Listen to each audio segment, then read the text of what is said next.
রাজনৈতিক দলের মতাদর্শী যারা, যেমন তাদের কেস এখন ডিনাই হওয়ার সম্ভাবনা বেশি এবং হচ্ছে, এবং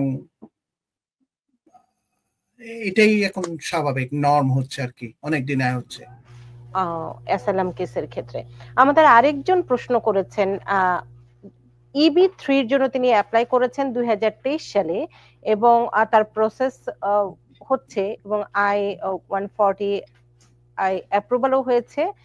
এবং তিনি জানতে চেয়েছেন তার বাচ্চার একজনের বয়স 17 বছর এবং আরেকজনের এবং মানে তার 17 বছরের যে বাচ্চাটি আছে হয়তো প্রসেসিং হতে যদি 4-5 বছর লেগে যায়, তার বাচ্চার বয়সে 21 হয়ে যাবে, তখন কি হবে, নেক্সট স্টেপ কি হবে?